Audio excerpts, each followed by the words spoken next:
Welcome, dear traveller, to another journey with sleepless survivors.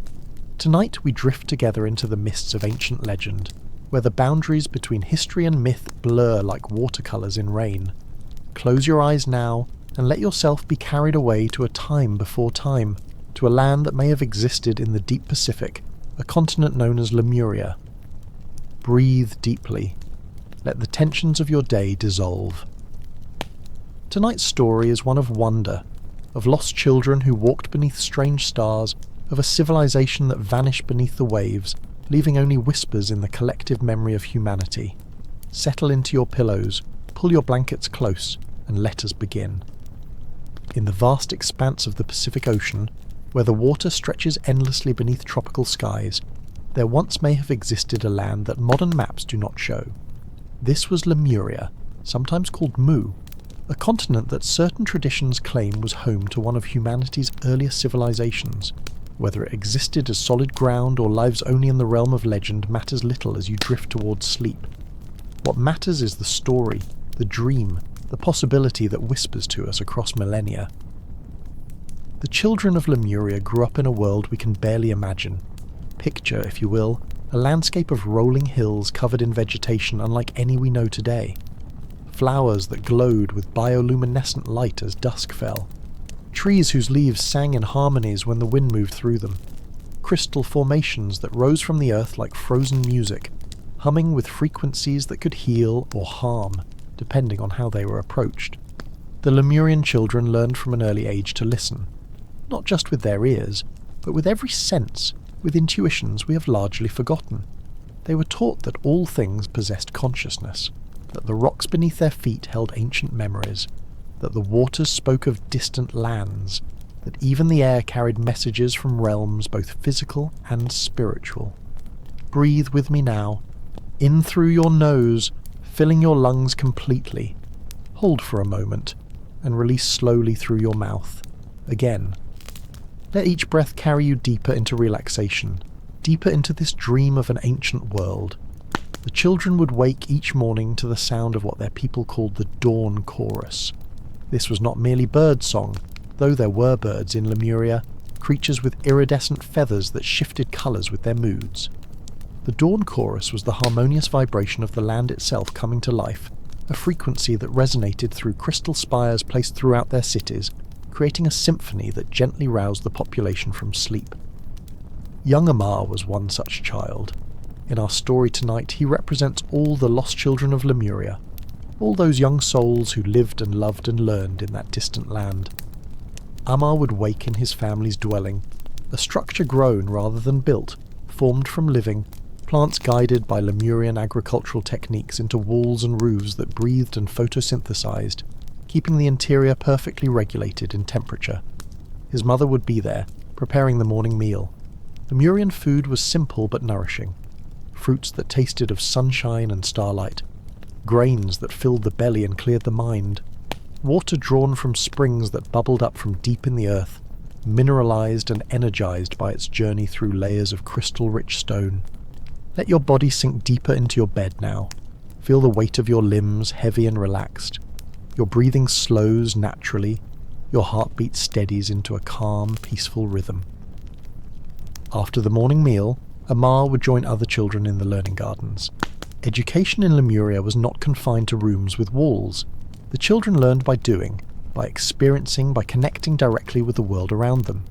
Today, their teacher, an elder named Vara, would instruct them in what we might call biology, but which the Lemurians understood as communion with life itself. Vara led the children to a grove where massive trees grew, their trunks wider than houses, their branches forming canopies so dense that walking beneath them felt like entering a cathedral of green light. Place your hands upon the bark, Vera instructed, her voice gentle and patient. Close your eyes, breathe with the tree, feel its life force, its slow, steady growth. Understand that it is both individual and part of the forest, both separate and connected, just as you are both yourself and part of the people. Amar pressed his small palms against the rough bark. At first he felt only the texture, the temperature slightly cooler than his skin. But as he breathed, as he settled into stillness, something shifted. He began to sense something vast and patient, a consciousness that experienced time differently than he did. Where Amar's thoughts flitted like butterflies, the tree's awareness moved like continents, slow and inevitable and deeply rooted. This was the Lemurian way. They taught their children to expand their perception, to understand that intelligence and consciousness took many forms. The trees were wise in their way, the stones were ancient historians, the wind was a messenger, and the children learned to read these languages to participate in the conversation of existence. Your own breath continues, steady and slow, in and out, like waves upon an ancient shore. You're safe here, drifting in this story, this dream of what might have been. As the day progressed, Amar and his companions would move to different areas of learning. There were physical activities, of course. Lemurian children learned to swim in the warm coastal waters, to climb the lower slopes of mountains, to develop strong, healthy bodies. But they also learned what we might call psychic or spiritual disciplines. In one such lesson, a teacher named Kyle taught the children about what the Lemurians called the sight beyond sight. This was the ability to perceive energy fields, to see the auras that surrounded all living things, to sense the emotional and spiritual states of others, not through facial expressions alone, but through direct perception of their energetic signature. "Close your eyes," Kale instructed the gathered children. "Now, without looking with your physical eyes, tell me how many of your classmates are feeling peaceful right now, and how many are restless." Amar closed his eyes. At first there was only darkness and the sound of his own breathing, but gradually he began to sense something. Presences around him, each unique. Some felt like calm pools of water. Others felt like flickering flames, energy in motion. He didn't see these things with his eyes, but he perceived them nonetheless, through a sense he was only beginning to develop. 3 are peaceful, Amar said tentatively, and 2 are not restless exactly, but excited, anticipating something. Kyle smiled. "Open your eyes and look." Amar opened his eyes and observed his classmates. 3 sat in calm meditation. 2 were shifting slightly, and he remembered that they were supposed to go fishing with their families after lessons. They were indeed anticipating something enjoyable. "You are learning," Kale said. "This sense will grow stronger as you practice. It will help you navigate life, to understand others, to avoid danger, and to know when someone needs help even if they don't speak of it. Feel your own awareness expanding now as you listen. Notice how relaxed your body has become. Your jaw is slack. Your shoulders have dropped away from your ears. Your fingers and toes are heavy and warm. You're drifting, floating on the story on the sound of these words, toward the welcoming darkness of deep sleep. The Lemurian civilization, according to the legends, was not technologically advanced in the way we understand technology today. They did not build computers or engines. Instead, they worked in harmony with natural forces, amplifying and directing them rather than replacing them with artificial systems. Their architecture was organic. Buildings grew from seeds that had been specially engineered over thousands of years to produce structures suited for habitation, walls that absorbed carbon dioxide and released oxygen, roofs that collected rainwater and purified it through natural filtration systems built into their very structure, floors that generated gentle warmth from the decomposition of specific plants that grew in a substrate beneath them. Transportation was similarly integrated with nature. For short distances, the Lemurians walked or rode on large, domesticated creatures that resembled a cross between a horse and a dolphin, mammals that could move efficiently on land or in water. For longer distances, they used something that the legends describe as crystal ships. These vessels were not ships in the conventional sense. They were crafted from massive crystals, hollowed and shaped through techniques that combined focused thought with harmonic sound frequencies. The crystals responded to the consciousness of those aboard them, lifting and moving through the air or gliding across the water, propelled by the interaction between the crystal's inherent properties and the directed intention of the pilots. Young Amar had only been aboard a crystal ship once, when his family travelled to visit relatives on another part of the continent. He remembered standing inside the translucent structure, able to see in all directions, watching the landscape slide past beneath them. There was no sense of motion, no acceleration or turbulence. The ship moved as smoothly as a thought, as gently as a leaf floating on a stream. Your own thoughts are becoming like that now. Smooth, floating, drifting without direction or effort. You need not follow this story closely anymore. Let it wash over you like a gentle tide. Let it carry you toward the shores of sleep. The Lemurian society was organised not through hierarchy, but through councils of elders who had demonstrated wisdom and clarity of perception over many years. Decisions that affected the community were made through consensus, with all voices heard, all perspectives considered. This process could be slow, but it produced solutions that served the collective good rather than individual ambition. Crime was rare in Lemuria. When someone caused harm, the response was not punishment, but healing and education. The Lemurians understood that harmful behaviour arose from disconnection, from a loss of the sense of unity that bound all beings together. So those who transgressed were not imprisoned, but rather guided back into harmony through therapeutic processes that addressed the root causes of their actions. There were no wars in Lemuria, or so the legends claim. Not because the Lemurians were passive or weak, but because they had transcended the consciousness that generates conflict. They understood that all beings were expressions of the same fundamental essence, that harming another was ultimately harming oneself. This wasn't merely a philosophical belief, but a lived reality, something they could perceive directly through their expanded awareness. Imagine that world now, a place where cooperation flowed naturally, where children were treasured and nurtured by the entire community, where elders were respected for their wisdom, where the land was honoured as a living being, where each day began with gratitude and ended with reflection. Breathe. Sink deeper. Your body is so heavy now, so relaxed that you can barely feel it. You are awareness floating in space, listening to a story from beyond time. As Amar grew older, he began training in what the Lemurians called the healing arts. This was not medicine as we know it, though they understood the properties of plants and used them skillfully. Lemurian healing worked primarily with energy, with the understanding that the physical body was an expression of more subtle bodies, fields of energy that interpenetrated the flesh. A person became ill, the Lemurians believed, when these energy fields became distorted or blocked. The healer's task was to perceive these distortions and correct them, allowing the body's natural healing capacity to restore health. This was done through focused intention, through the use of specific sounds that resonated with different frequencies in the body, through the application of crystals whose natural vibrations could help reharmonize disrupted patterns. Amar studied under a master healer named Lena, a woman of advanced years whose hands seemed to glow with a soft light when she worked. She taught him to sense the energy field of a person, to feel where it was strong and where it was weak, where it flowed freely and where it was congested. Every thought, every emotion, every experience leaves an imprint on the energy field, Lena explained. Prolonged fear creates a particular kind of distortion. Suppressed anger creates another. Grief that has not been expressed manifests differently still. As a healer, you must learn to read these patterns, to understand the story they tell, and to help the person release what no longer serves them. Amar practiced on his classmates, at first unsure if he was truly sensing anything, or simply imagining it. But gradually he began to trust his perceptions.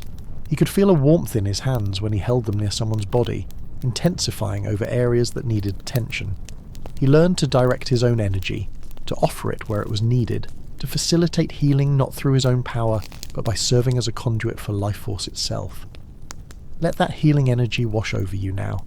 Imagine a warm, gentle light surrounding your body, soothing away any tension, any discomfort, any worry. You are safe. You are whole. You are drifting in peace. The Lemurians marked the passage of time differently than we do. They observed the cycles of the moon, the movements of stars, the seasonal changes in weather and plant growth. But they also perceived larger cycles, patterns that played out over centuries and millennia. Their mystics and seers spoke of what they called the Great Turnings, periods when consciousness itself underwent fundamental shifts, when new possibilities emerged and old patterns dissolved. They understood that civilizations rose and fell not randomly, but as part of these vast cycles, that even their own advanced society would one day transform or end, making way for whatever came next. Some among the Lemurians began to perceive, in the later days of their civilization, that a great change was coming. Certain elders reported visions of water rising, of the land breaking apart, of a scattering to distant shores. These visions were not received with panic, but with a kind of sacred acceptance. If it was time for Lemuria to end, then so be it. The The consciousness that had flowered there would not be lost, but would seed itself in new lands, in new peoples, awaiting future ages when it might bloom again. Amar heard these whispers as he moved into adolescence, but they seemed distant and abstract. His life was filled with immediacy, with friends and family, with training and learning, with the daily beauty of Lemurian existence. How could this world end? It felt so solid, so permanent, so right. But the Earth has its own wisdom, its own imperatives. The tectonic forces that build continents also tear them down. The volcanic activity that enriches soil also destroys what lies above it. Creation and destruction are partners in the eternal dance of existence. You understand this at some level as you drift towards sleep. You know that all things change, that endings make way for beginnings, that even the loss of Lemuria, if it truly existed, was not a tragedy, but a transformation. And this knowledge comforts you, helps you release your grip on permanence, helps you flow with the river of change. The first signs were subtle. Springs that had flowed for generations began to dry up or change temperature. Animals behaved strangely, moving inland from the coasts in greater numbers than usual. The crystals that the Lemurians used for communication and energy began to emit discordant tones, difficult to harmonize. The Council of Elders convened in emergency session. Through their collective meditation and use of scrying techniques, they perceived a great stress building in the earth beneath Lemuria. The continental plate on which their land rested was fracturing, being pulled apart by forces beyond any ability to control or stop. The decision was made to evacuate. Crystal ships were prepared. Food and seeds and essential items were gathered. The Lemurians would leave their homeland and seek safety in other lands, carrying with them their knowledge, their wisdom, their way of being. But not all would go. Some elders chose to remain, feeling their place was with the land they had served all their lives. Some mystics chose to stay, wishing to experience the transformation fully, to understand in their bodies and souls what it meant for a world to end. And some children, particularly those too young to travel or too ill to survive the journey, would remain in the care of those who stayed. Amar was faced with a choice. His parents were preparing to leave, taking a crystal ship that would carry them eastward to lands that would one day be called the Americas. But Amar had been studying healing, and there were sick children who needed care. His teacher Lena was staying, and Amar felt, with a certainty he couldn't explain, that his path was to remain as well. His parents wept but understood. The Lemurians honoured individual choice, even in children who had gained sufficient maturity to make such decisions. They knew that each soul had its own journey, its own destiny to fulfill. "We will meet again," Amar's mother said, holding him close. "Perhaps in another life, another time. The connections between souls are not broken by distance or even by death. Remember that you are loved. Remember everything we have taught you. And know that wherever you are, you carry Lemuria within you. Feel that love now. Feel it surrounding you like a blanket. You too are loved, even in this moment, even as you drift alone in your bed. The universe itself loves you. Every particle of your being is cherished by the consciousness that animates all things." The crystal ships began to depart. Thousands of Lemurians left their homeland, scattering across the Pacific, reaching distant shores where they would integrate with existing populations, sharing their knowledge gradually, seeding new civilizations with Lemurian wisdom. Some sailed to the lands that would become Polynesia, and legends say this is why certain Pacific cultures retain advanced navigational knowledge and spiritual practices. Others reached Asia, contributing to the mystical traditions that would later flourish there.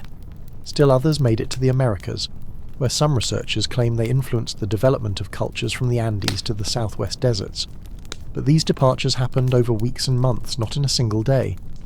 And as the ships left, those who remained worked to maintain harmony and peace for as long as possible. They tended gardens that would never be harvested. They maintained rituals that would end before completion.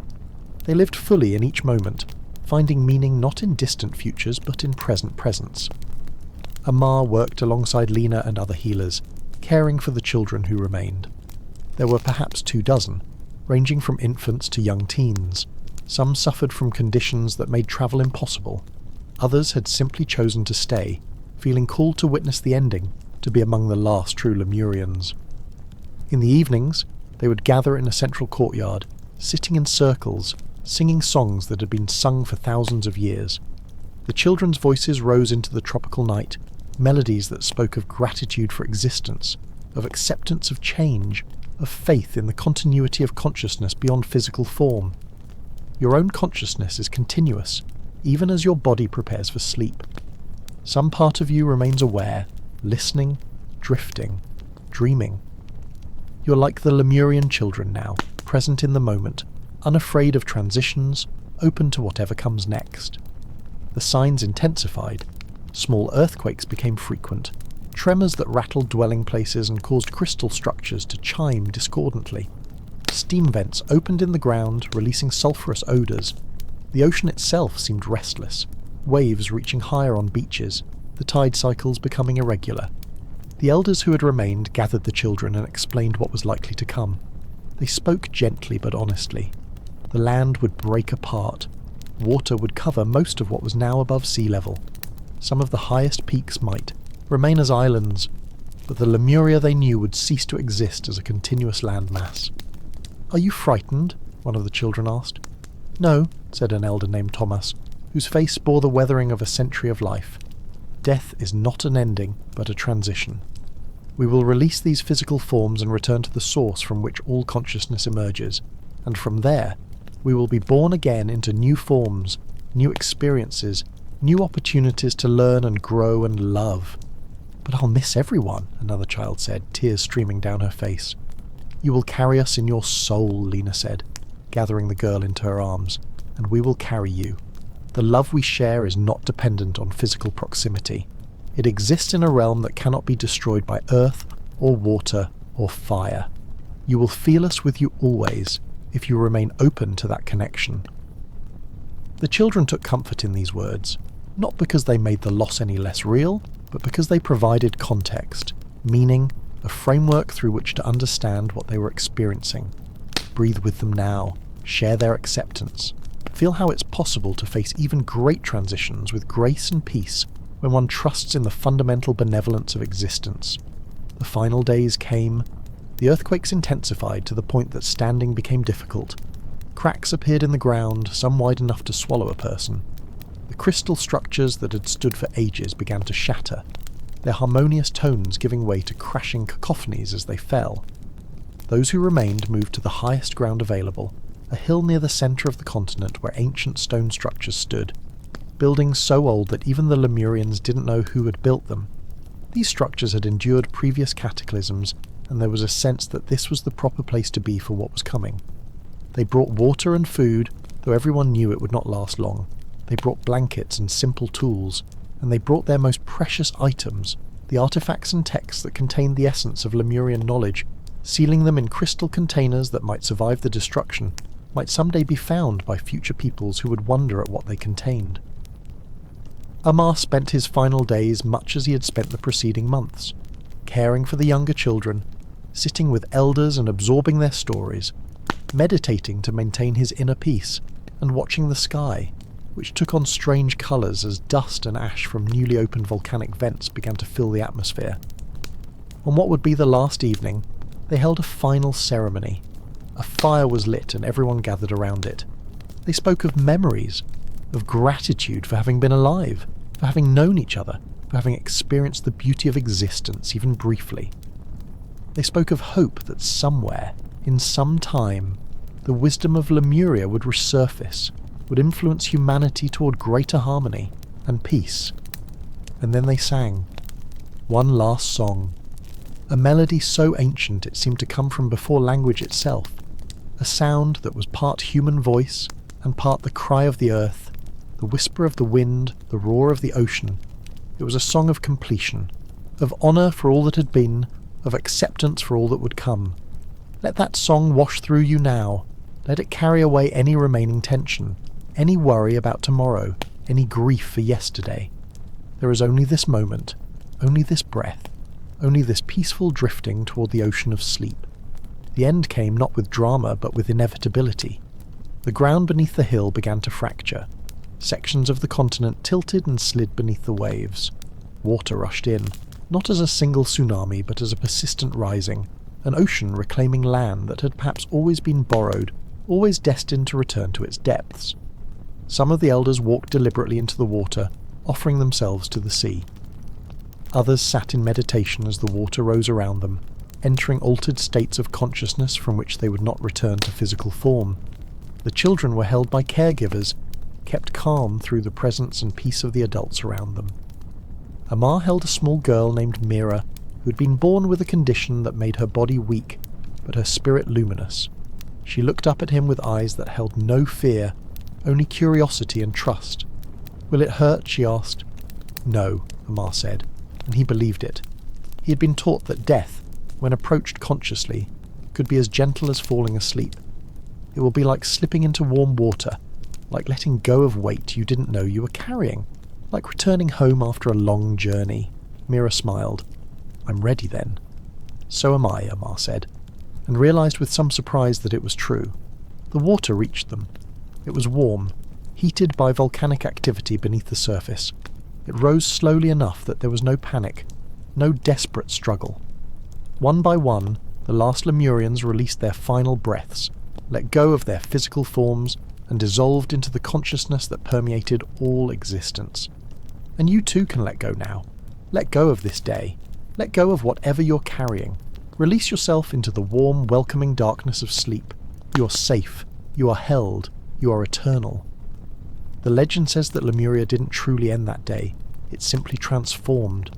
The consciousness that had animated that civilization dispersed like seeds on the wind, taking root in minds and hearts across the world. Every culture that values harmony with nature carries a fragment of Lemuria. Every spiritual tradition that teaches the unity of all beings echoes Lemurian wisdom. Every person who perceives the energy fields around living things, who senses the consciousness in stones and trees, who knows without being taught that love is the fundamental force of the universe, is channeling something that once flowered fully in that lost land.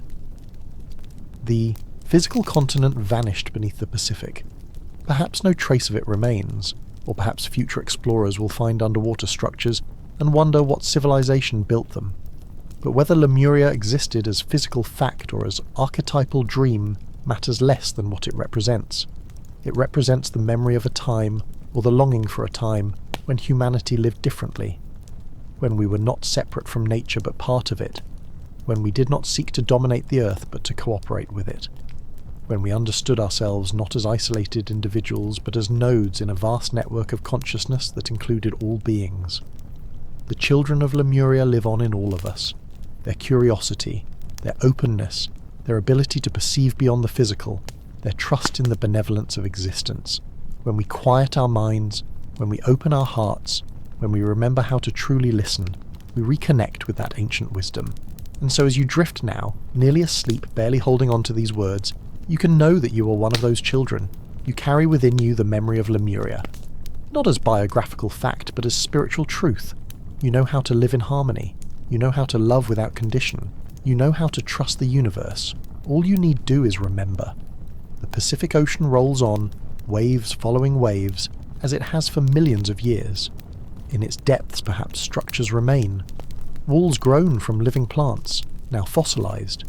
Crystal formations that once sang with harmonic frequencies, now silent. The bones of a civilization, or the remnants of a dream. But dreams have power.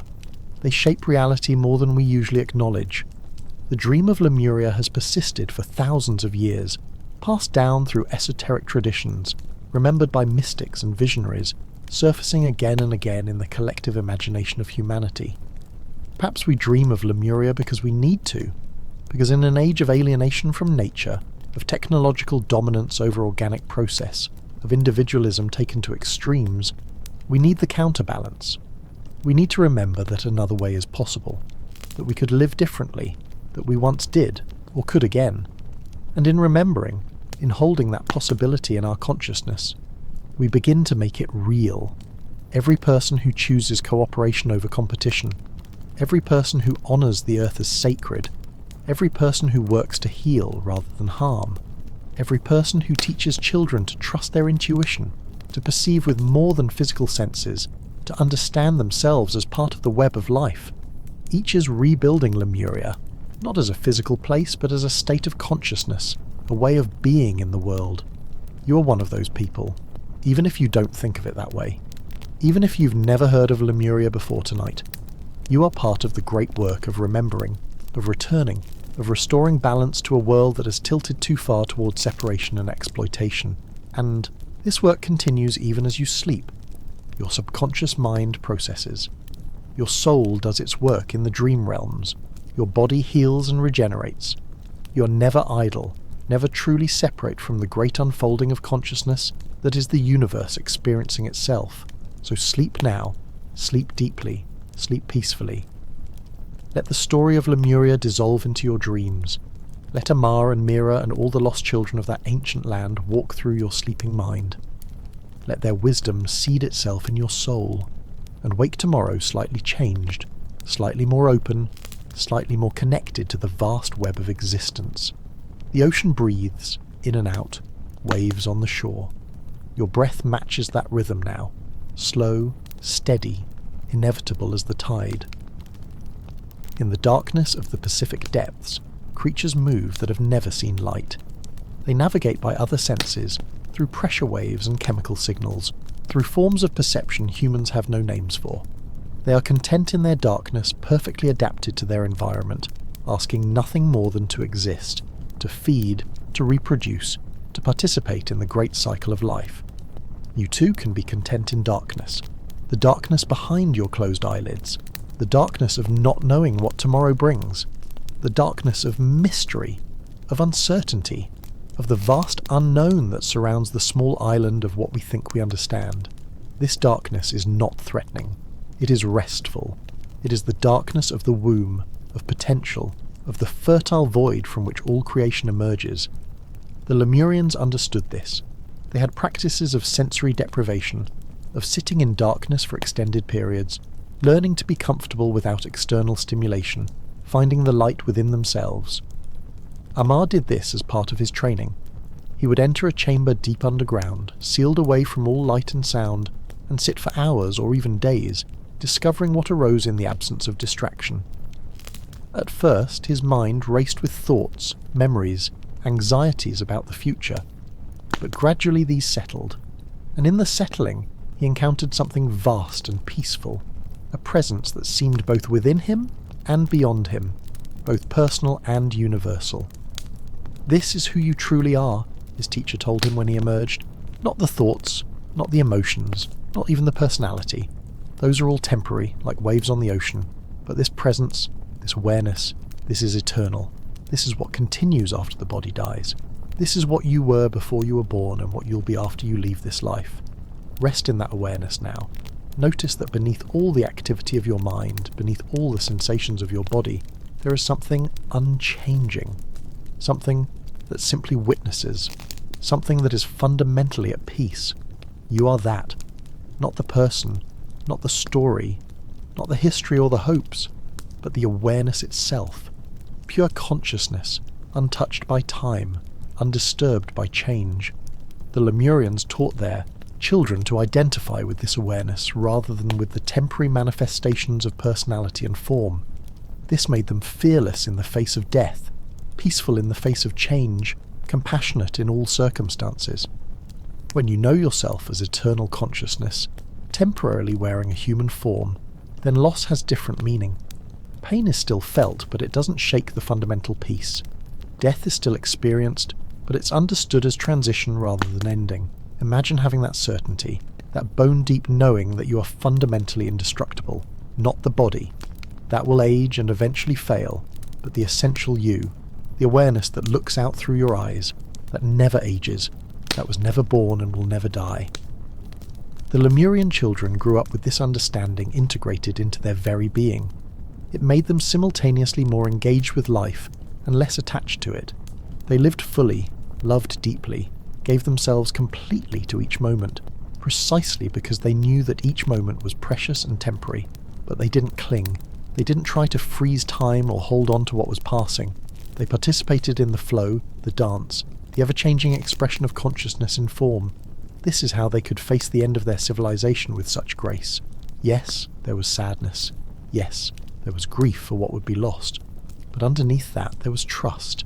Trust in the greater pattern. Trust that consciousness would continue. Trust that whatever ended would make space for new beginnings. Can you feel that trust growing in yourself now? Can you sense that perhaps, despite all evidence to the contrary, everything is fundamentally okay? That the universe knows what it's doing? That your life, with all its struggles and confusions, is unfolding exactly as it needs to? This doesn't mean everything that happens is pleasant. The Lemurians experience pain and loss just as we do, but they held it differently. They allowed it to move through them without resistance, without the secondary suffering that comes from wishing things were other than they are. When Amar said goodbye to his parents, he felt deep sadness. He allowed himself to cry, to feel the ache of separation. But he didn't torture himself with thoughts of this shouldn't be happening, or if only things were different. He accepted what was and found peace within that acceptance. You too can practice this acceptance, not as resignation or passivity, but as a profound embrace of reality as it actually is. You can work to change things, to improve situations, to grow and evolve. But you can do so from a place of peace, rather than from a place of resistance and struggle. Your body has completely relaxed now. Every muscle has released its tension. Your breathing has slowed to the rhythm of deep sleep. Your conscious mind is barely present, having handed control over to the deeper processes that govern rest and dreams. In this state, you are very close to the consciousness the Lemurians cultivated. The boundary between waking and sleeping, between self and other, between past and present, all becomes fluid. You exist in a liminal space where healing can occur, where integration happens, where the soul does its work. The Lemurians had a practice they called dream weaving. They believed that dreams were not random firings of neurons, but actual experiences in other dimensions of reality. In sleep, consciousness temporarily released from the physical body and travelled in realms that followed different laws, where time moved differently, where communication happened telepathically, where healing and learning occurred in ways impossible in waking life. The dream weavers were those who had learned to remain conscious during this process, to navigate the dream realms intentionally, to bring back information and healing from those dimensions. They would often gather dreams from multiple people and weave them together, finding the common threads, the collective messages that emerge from the group consciousness. Tonight, you are dream weaving in your own way. The story of Lemuria is blending with your personal memories, your hopes, your fears, your deep knowing. In your dreams, you might walk the hills of that lost land. You might meet Amar or one of the other children. You might experience the end of that world not as tragedy but as transformation. And in the morning you might not remember any specific dream, but something will have shifted. Some small healing will have occurred.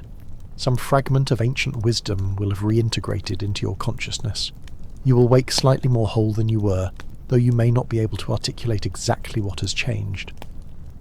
This is the gift of stories told at the edge of sleep. They bypass the conscious mind's filters and speak directly to the deeper levels of your being. They plant seeds that germinate in darkness, that send roots down into the fertile soil of your subconscious, that will eventually produce fruit you never specifically planted, but somehow always knew was growing within you. The last Lemurians knew this power of story. As they sat on that hilltop in the final days, they told stories to the children. Not new stories, but the old ones, the myths and legends that had been passed down through countless generations. Stories of creation, stories of heroes who faced impossible odds, stories of love that transcended death, stories of unity and connection, and the fundamental goodness at the heart of existence. These stories were gifts to carry forward, seeds of consciousness that would remain viable even after thousands of years underwater, waiting for the right conditions to germinate again. And they have germinated, in every culture, in every age, in different forms and languages, but carrying the same essential truths. The hero's journey, the wise elder, the wounded healer, the divine child. These archetypes are universal not because they were invented independently everywhere, but because they are part of our shared inheritance, the collective memory of humanity, the wisdom of Lemuria, and of all the civilizations that have risen and fallen, each contributing to the great story we all participate in. You are part of that story. Not just an audience member, but a character, an active participant. Your choices matter. Your growth contributes to the evolution of the whole.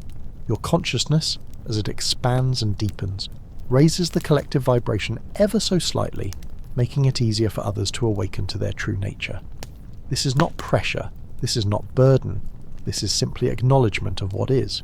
You're not separate, you never have been. The illusion of separation is perhaps the greatest teaching of our current age, the challenge we are collectively working to overcome, and we are overcoming it, slowly, imperfectly, with many setbacks and detours, but the arc bends toward unity, toward remembering, toward restoration of the balance that the Lemurians represented. You contribute to this simply by being, by breathing, by living as authentically as you can, by choosing love over fear whenever possible, by treating others and yourself with compassion, by remembering in quiet moments like this that you are vast and eternal, that you contain within you all the wisdom that has ever been or will be, that you are the universe experiencing itself from this particular unique and precious vantage point. The ocean is still now, or your perception of it is still. The waves continue their eternal motion, but from deep enough beneath the surface there is only silence and peace. A stillness so profound it feels almost sacred. You have descended to that depth now. The surface world with all its noise and motion is far above you. Down here there is only peace, only presence, only the eternal now that has no beginning and no end. The Lemurian children rest here too. Not their bodies, which dissolved long ago, returned to the elements, redistributed among coral and fish and the vast ecosystem of the ocean, but their consciousness, their essential being. It rests in the same eternal present where you now rest, where all beings rest when they release the chatter of the surface mind and sink into the depths. Here there is no separation. You and Amar are not different. You and Mira are not other. You and every person who has ever lived or will ever live are expressions of the same singular consciousness, playing at being many, forgetting its unity so it can experience the joy of rediscovering it. This is the game. This is the purpose. Not to achieve something, not to arrive somewhere, but to remember, in each moment, what you truly are.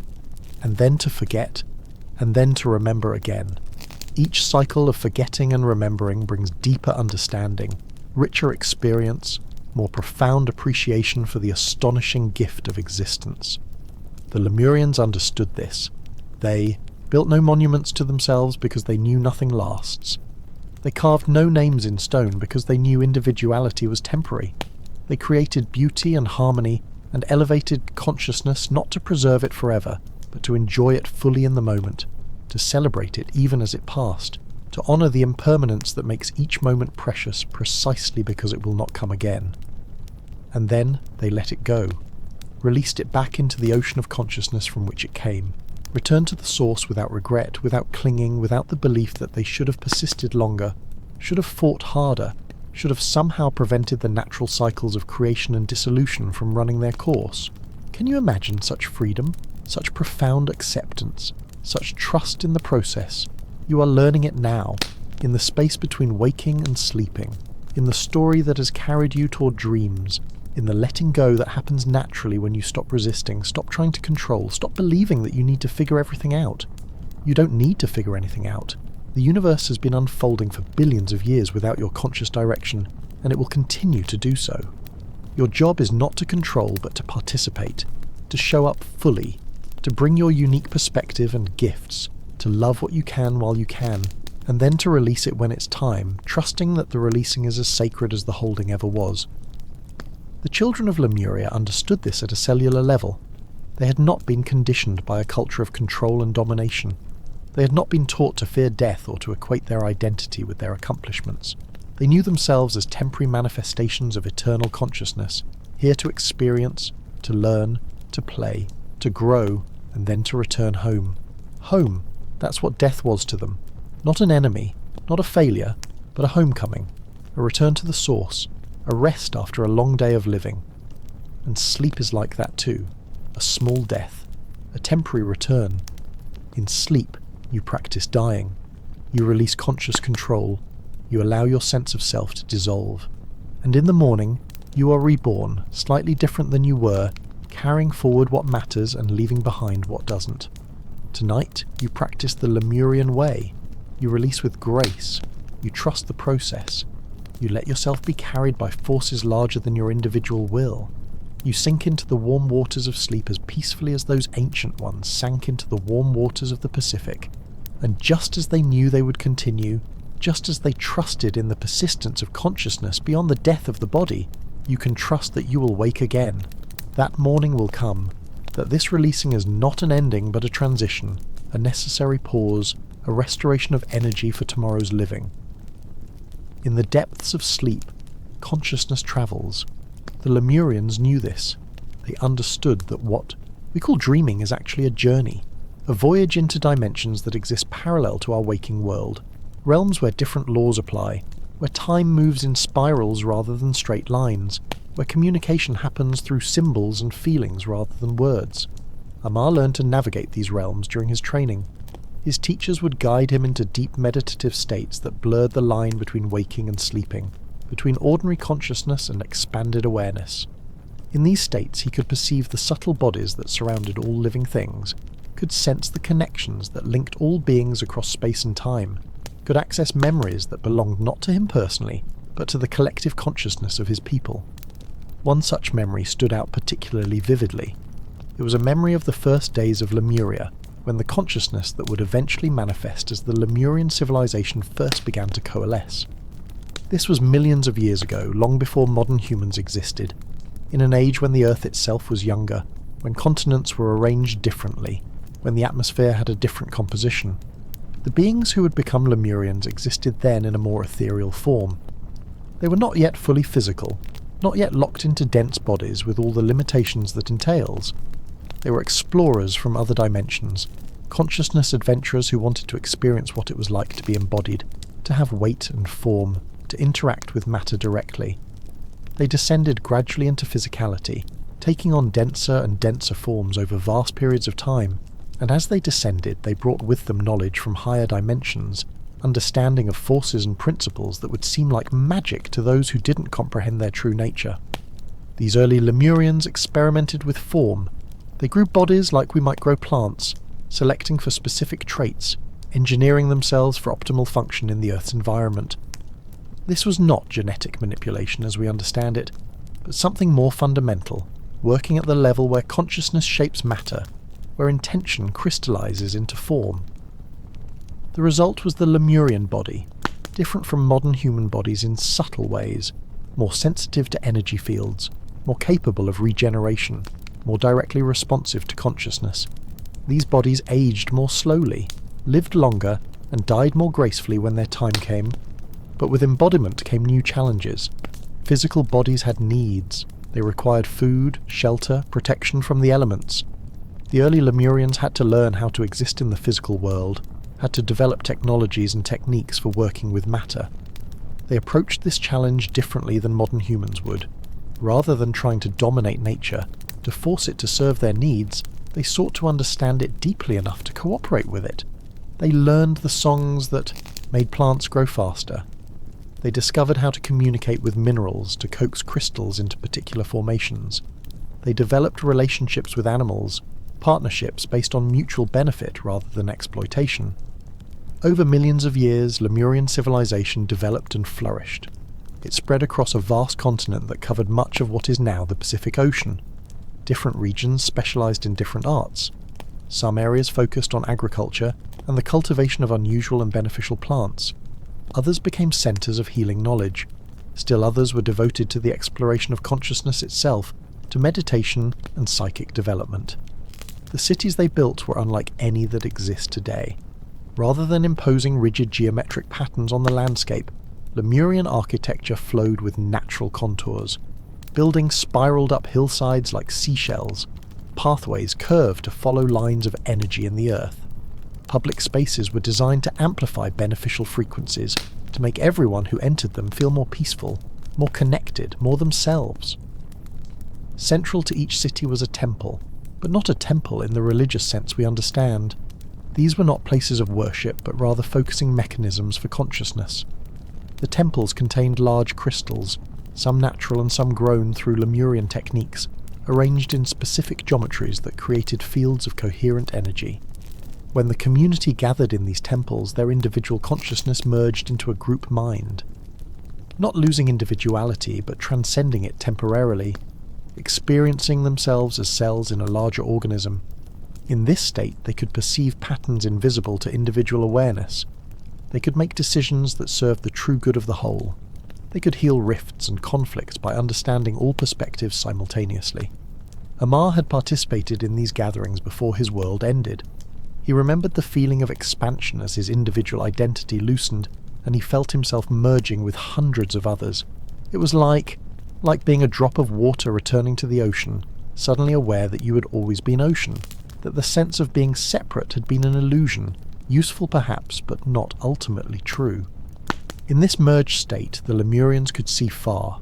They could perceive events happening on the other side of their continent. They could sense the thoughts and feelings of distant communities. They could even, some of them claimed, perceive events that had not yet happened, seeing the probability waves of the future collapsing into actual events. It was in this merged state that they first perceived the coming destruction. Not all at once, but gradually, over many gatherings, a sense of unease began to permeate the collective consciousness. Something was changing in the earth beneath them.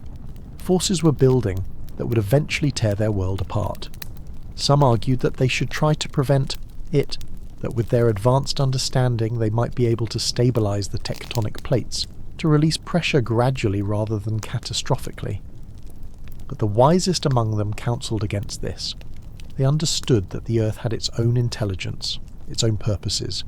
To interfere with planetary-scale processes might prevent one disaster, but cause others elsewhere. Better to accept what was coming and prepare for it as best they could. And so, they prepared. Not just by building ships and gathering supplies, but by preparing consciousness itself. They intensified the training of the young in psychic and spiritual disciplines.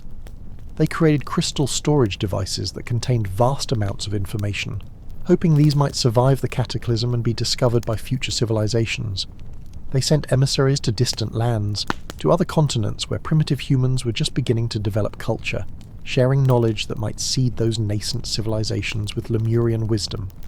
But most importantly, they worked to raise the frequency of their own consciousness as high as possible.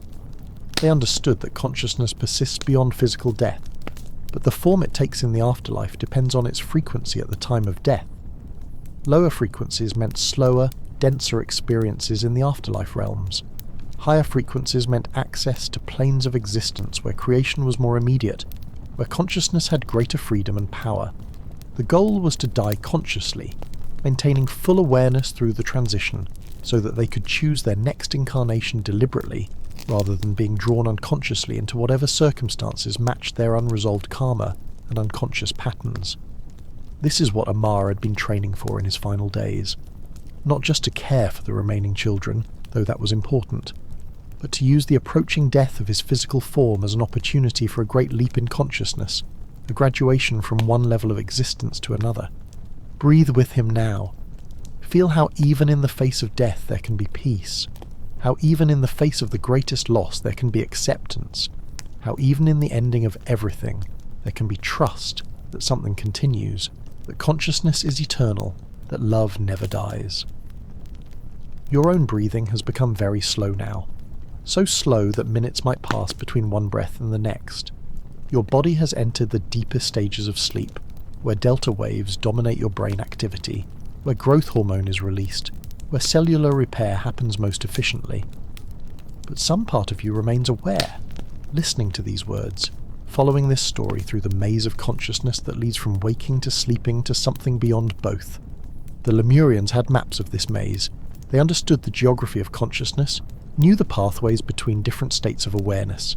They taught these maps to their children not through diagrams but through direct experience, through guided journeys into altered states where the children could experience for themselves the malleability of consciousness, the fact that waking awareness is just one possibility among many. In one such journey, Amar's teacher Lena had guided him into what she called the void. This was a state of consciousness where all content dropped away. No thoughts, no images, no sensations, no sense of being a self with a history and a future. Just pure awareness, empty and full at the same time, containing all possibilities but manifest as none. At first, this terrified Amar. The dropping away of identity felt like dying. He struggled against it, tried to hold on to his sense of self, to maintain the story of who he was. But Lena's voice, calm and steady, encouraged him to let go, to trust the process, to allow the dissolution. And when he finally did, when he stopped resisting and let himself disappear, something extraordinary happened. The fear vanished, and what remained was peace. Not the peace of pleasant emotions or comfortable circumstances, but a peace so fundamental it couldn't be disturbed by anything, because it existed prior to all experience, as the ground in which all experience arose. He rested there in the void for what felt like eternities, and also no time at all. And when Lena's voice finally called him back, guided him to reform his sense of self and return to ordinary consciousness, he came back changed. He had experienced directly that his identity was optional, that underneath the person he believed himself to be was something vaster, something that couldn't be harmed or destroyed because it was the very fabric of existence itself. This experience gave Amar the foundation he needed to face the end of his civilization without falling into despair. He knew that what he truly was couldn't end. The body would dissolve, the personality would disperse. The memories and experiences of this particular lifetime would become part of the larger ocean of consciousness from which new forms would eventually emerge. But the essential awareness, the witnessing presence, that was eternal. You have touched this yourself in moments of your life. Perhaps not as deeply or as clearly as Amar, but you've had glimpses. Moments when the usual sense of self dropped away and you felt yourself to be part of something larger. Maybe in nature, looking at a sunset or standing by the ocean. Maybe in meditation or prayer. Maybe in moments of creative flow when you lost track of time and self. Maybe even in moments of crisis when the usual identity structures shattered and something else shone through. These glimpses are precious. They're reminders of what you truly are underneath all the accumulated conditioning and identification. They're invitations to go deeper, to explore the terrain of consciousness more fully, to discover the treasures that lie hidden in the depths of your own awareness. The Lemurians built their entire civilization on these discoveries. Their culture, their technology, their social structures, all arose from direct perception of consciousness and its properties. This is why their civilization was so different from ours. We have built on a foundation of materialism, the assumption that matter is primary and consciousness is secondary, an emergent property of complex material systems. They built on the opposite assumption, that consciousness is primary, and matter is how consciousness appears when viewed from certain perspectives. Neither assumption is ultimately true or false. They're different starting points that lead to different kinds of civilizations, different technologies, different ways of relating to existence. Our path has led to understanding and manipulating the physical world with great precision. Their path led to understanding and navigating the landscape of consciousness with great skill. Eventually, perhaps, humanity will integrate both approaches.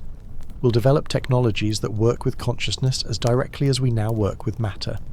We'll build civilizations that honor both the physical and the spiritual, that understand them not as separate domains but as different aspects of one seamless whole. Some say this integration is already beginning, that the interest in meditation and mindfulness in modern culture, the exploration of psychedelics for therapeutic purposes, the growing recognition that consciousness is fundamental rather than emergent, these are all signs that we're starting to remember what the Lemurians knew, that we're reclaiming lost knowledge, not from books or artifacts, but from the collective unconscious where it has waited all along. You are part of this remembering. Your interest in stories like this, your willingness to explore consciousness through meditation or dreams or simple stillness, your sense that there's more to reality than what's visible and measurable. All of this makes you a bridge between the old ways and the new, between what was and what will be. The children of Lemuria reach across time to touch you now. Not literally, of course. They have no physical hands. But consciousness can touch consciousness regardless of temporal or spatial separation. In dreams, in meditation, in moments of quiet inspiration, you can access the same field of awareness they accessed, can drink from the same well of wisdom, can remember what you've always known but temporarily forgot. And in remembering, you change. Subtly perhaps, but real change nonetheless. You become slightly less identified with the surface personality and slightly more rooted in the deeper awareness. You become slightly less afraid of change and death and loss, because you begin to sense directly that what you are can't actually be lost. You become slightly more compassionate, because you perceive more clearly that others are not separate from you, but are you, experiencing itself from different angles. These changes accumulate over time. Each meditation, each moment of presence, each conscious breath, each choice to respond with awareness rather than react from conditioning, all of these strengthen the connection to your deeper nature. Eventually, this connection becomes so strong that even in the midst of ordinary life, even in the chaos and confusion and difficulty, there's a part of you that remains untouched, peaceful, aware. The Lemurians called this the witness, the aspect of consciousness that observes everything but is changed by nothing, that watches the body age but doesn't age itself, that observes thoughts and emotions arising but isn't swept away by them, that sees the entire drama of life, from birth to death, as something happening within awareness rather than to awareness. Cultivating the witness was central to Lemurian education. Children were taught from the earliest age to observe themselves, to notice thoughts and feelings without identifying with them completely, to recognize the difference between "I am sad" and "there is sadness present in my awareness." This might seem like a subtle distinction, but it has profound implications. When you identify completely with an emotion, you become it. You're swept away by it. You lose perspective. But when you recognize that the emotion is arising within awareness, you have space around it. You can feel it fully without being overwhelmed by it. You can learn from it, allow it to move through you, and let it go when it's time. Amar practiced this constantly in those final days on Lemuria. As fear arose about what was coming, he observed it. As sadness came up about all that would be lost, he acknowledged it. As occasional moments of doubt or confusion appeared, he witnessed them. And in the witnessing, he found that none of these states lasted. They all arose, peaked, and dissolved back into the awareness from which they came. This gave him tremendous freedom. He wasn't a victim of his emotional states. He wasn't controlled by fear or paralyzed by grief. He could feel everything fully and still act with clarity and purpose, caring for the children, maintaining his spiritual practices, preparing for the transition that was coming. You can develop this same capacity. You don't need a teacher or a special technique. You simply need to pause occasionally throughout your day and notice. Notice what you're feeling. Notice what you're thinking. Notice the sensations in your body. And as you notice, recognize that there's something doing the noticing, an awareness that contains all these experiences but isn't limited to any of them. That awareness is what you truly are, not the thoughts which come and go, not the feelings which rise and fall, not the body which is constantly changing, but the awareness itself, unchanging, eternal, the same in you as it was in Amar, as it is in every being that has ever existed or will exist. Rest in that awareness now. Let everything else fall away. The story, the words, the voice speaking to you. Even these can drop away, revealing the simple presence that remains when all content is released. In this space, there is no separation between you and the ancient Lemurians, no gulf of time or distance. You're the same consciousness, dreaming different dreams, playing different roles, but ultimately one, indivisible, whole. The Lemurian children knew this. They played games that reinforced this understanding. One game involved sitting in a circle with eyes closed, and then trying to sense which child the teacher was standing behind. Over time, the children got remarkably good at this, developing a sensitivity to the energy fields of others, a capacity to perceive without physical senses. Another game involved telepathic communication.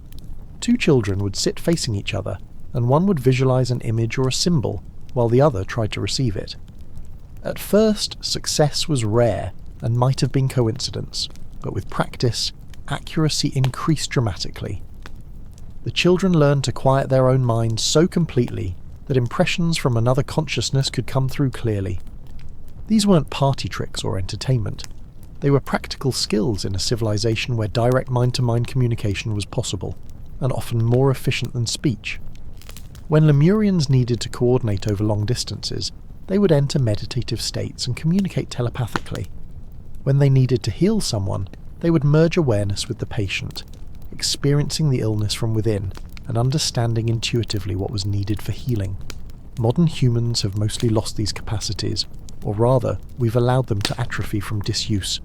We rely so heavily on external technologies for communication and information that we've forgotten the internal technologies that consciousness makes possible. But the potential remains. The hardware, so to speak, is still there. It just needs to be reactivated through practice and attention, and perhaps it's being reactivated in you, even now as you drift in this liminal space between waking and sleeping.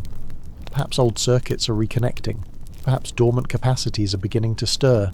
Perhaps you'll wake tomorrow with abilities you didn't have before, or at least with the intuition that such abilities are possible, that you could develop them if you chose to make it a priority. The falling of Lemuria scattered its people, but didn't end its legacy. Those who escaped carried knowledge to new lands. They integrated with existing populations, sharing what they knew, elevating the consciousness of the cultures they joined. Some researchers claim that the sudden advancement of certain ancient civilizations can be explained by the arrival of Lemurian refugees, the sophisticated astronomical knowledge of the Maya, the advanced architectural techniques of the ancient Egyptians, the deep philosophical understanding embedded in the Vedas of India. All these might have roots in Lemurian wisdom, seeds planted by survivors who reached distant shores and shared what they could of their heritage. Of course, these are just theories, unprovable and perhaps unnecessary. Whether Lemuria existed physically or not, the wisdom attributed to it is real. The understanding of consciousness, the techniques for expanding awareness, the recognition of the interconnectedness of all things, these exist and have been preserved in various traditions around the world. You have access to this wisdom, not as historical knowledge but as lived experience. You can explore consciousness directly, can discover for yourself what the Lemurians allegedly knew.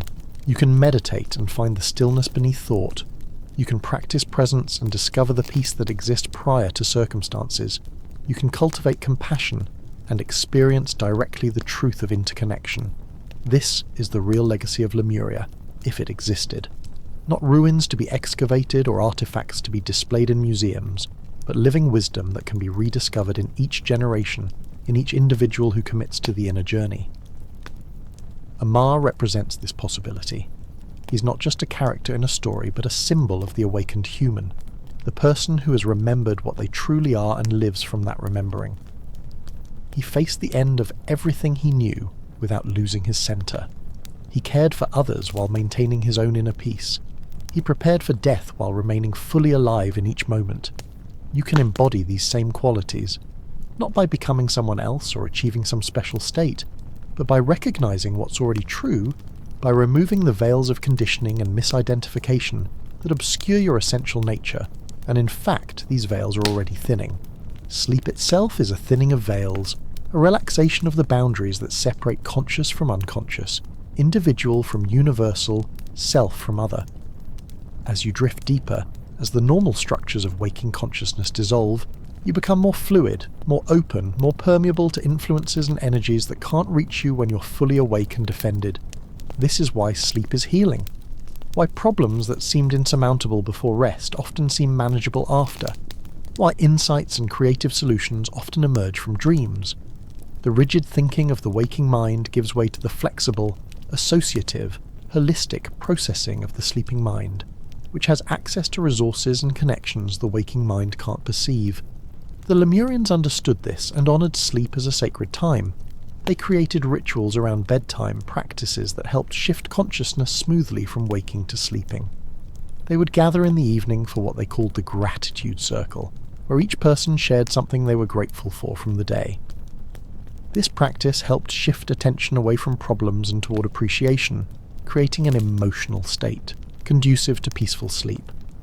After the gratitude circle, they would do gentle movements, stretches and flowing exercises that released physical tension and helped energy flow smoothly through the body. Then they would sit together in silence for a period, allowing the mind to settle, thoughts to slow, the chattering inner dialogue to quiet. Finally they would lie down for sleep, often with soft singing or the gentle playing of crystal instruments, creating a soundscape that carried consciousness gently across the threshold from waking to sleeping. Amar loved these evening rituals. They made sleep feel not like a loss of consciousness, but like an expansion of it, a journey into different territories rather than an ending of awareness. He would lie in his bed, feeling his body relax completely, and consciously release into sleep, maintaining a thread of awareness even as dreams began to form. In his dreams, he would often meet his teachers on other planes of existence. They would continue his education there, teaching him things that couldn't be conveyed in words or ordinary waking states. He would practice skills like shapeshifting, learning to transform his dream body into various forms, experiencing what it was like to be a bird or a fish, or even incorporeal beings of pure light. These weren't mere fantasies, but actual training in consciousness flexibility, developing the capacity to shift perspective radically, to experience reality from radically different viewpoints. This skill would be useful in the afterlife, where consciousness takes whatever form it imagines itself to have, where thought instantly creates form, where mastery depends on the ability to maintain stability and clarity in a realm far more fluid than physical reality.